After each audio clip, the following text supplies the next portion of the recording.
భావములోన బాహ్యమునందును గోవింద గోవిందాని కొలువవో మనసా భావములోన బాహ్యమునందును గోవింద గోవింద అని కొలువవో మనసా భావములోన బాహ్యమునందును గోవింద గోవింద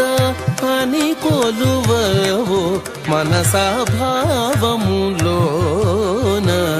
బాహ్యమునందును గోవింద గోవింద అని కొలువవో మనసా భావములోన